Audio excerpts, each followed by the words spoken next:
Wakazi wa Voi hasa vijana wamenufaika kwa ajira baada ya wanachama wa ranchi ya Maungu kuanzisha mradi wa nyumba, huku wakibadilisha mfumo kutoka kwa shamba la malisho hadi hifadhi ya wanyama ili kuimarisha utalii, kama Hezron Kimari anavyotuarifu kutoka Voi. Na mashamba kadhaa ya malisho katika kaunti ya Taita Taveta ikiwemo shamba la Maungu Ranch wameanza katika mchakato mzima wa kuweza kubadilisha mfumo wake kutoka kwa mashamba ya malisho hadi mashamba ya ama mbuga za kufuga wanyama. Na vile pia ranch hii imeweza kuanzisha zoezi zima la ujenzi wa nyumba katika juhudi ya kuhakikisha ama kutafuta ajira kwa vijana. Na tutakuwa tunapata fursa kusikia kauli kutoka kwa wale ambao ni wasimamizi wa shamba hili. Na hii itasaidia watoto wetu kwa ajira na pia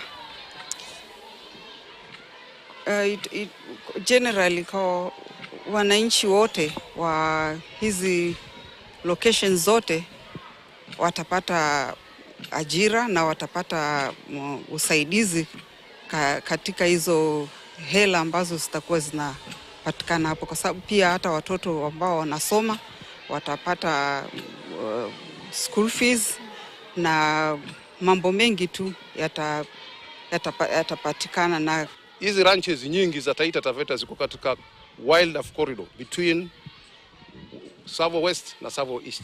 Wanyama wengi wa mwitu wako shambani kwetu. Hatujaweza kubenefit kutoka kwa wanyama because kazi yetu ni kufanya ranching peke yake na kulalamika kwamba wanakula mbuzi wetu, wanatuharibia hiki na hiki. Lakini sasa we have moved ahead, especially through TTWCA, kwamba ranches nyingi zinaanza kuwa conservancy. Yetu tumehakikisha kwamba hiyo process yote ya kwenda conservancy tumefanya na tumefikia level kwamba tumebakia tu gazettement peke yake from the office of the Ministry of Tourism Nairobi. Wakitumalizia, then we shall do conservancy, whereby sasa tutaanza kubenefit kutoka kwa wanyama pori kama vile KWS wana benefit. Mtu atakuja aegeze kwa ecotourism ama hoteli ama nini, lakini to benefit upande huo. So that will be another stream of finances. Ya kwanza ilikuwa ni beef farming, ya pili imekuwa ni hiyo carbon trade, na sasa tutakuwa na conservancy. Na tukafikiria tuende beyond there. Now we have gone real estate. Huko nyuma kuna mjengo unaendelea. Huu ni mjengo wetu wa kwanza na tutajenga nyumba ya ghorofa 4 ya kuhakikisha kwamba tumepata watu ambao watakodisha, na wakikodisha watatuletea another stream of money. Kutoka kwa ranch kwenda kwa conservancy itatufungulia mambo mengi sana. Itatufungulia tourism, na hiyo itakuwa na miradi kule ndani. Itatufanya pia, kwa sababu shamba yetu tushaifanya sasa alignment, kuna management plan ambayo imebaki kidogo. Tusha align kila portion ya shamba itatumika namna gani. Tuko na pia na grazing plan ndani hapo. Kwa hivyo si watu wa kuchunga holela, hapana. Kila kitu kunafaa. Kuna mahali pa mining, kuna mahali pa tourism. Kwa hivyo tumeapportion ile shamba vile inavyotakikana according to management plan. Na the other issue ni kwamba huu mradi, sisi nashukuru body pamoja na shareholders kusupport huu mradi. Na huu mradi uta create a lot of employment ambayo inaenda sambamba na ile housing levy ya serikali. Lakini hapa pia sisi tutaweka nini? Watu wataandikwa kazi hapa. Tuta open opportunities hapa mingi sana. Alafu tena huu mradi, kuna mradi tumefanya pia ambao naweza kusema huu ni wa pili.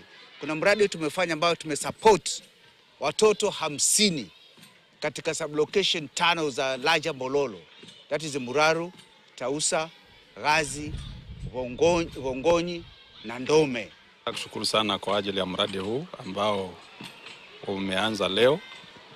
Ni mradi ambao utaenda kuboresha maisha ya wanachama ama wanahisa wote wa Mbulia Ranch. Na kile nimependa kuomba ni kwamba uongozi ambao tumeona sasa ni uongozi ambao wameweza kushirikiana na wote wanafanya kazi kama timu moja. Kile ambacho tunaomba siasa mbaya katika viongozi wetu wanapoongoza tukapate kuwa support. Ni baadhi ya juhudi za baadhi tu ya mashamba ya malisho katika kaunti hii ya Taita Taveta kuona jinsi ambavyo wataweza kuimarisha swala zima la utalii, lakini pia vile kutafuta ajira kwa vijana. Nikiripotia KTN News kutoka Voi, mimi ni Hezron Kimari. Shukran sana Hezron Kimari kwa kutupasha hali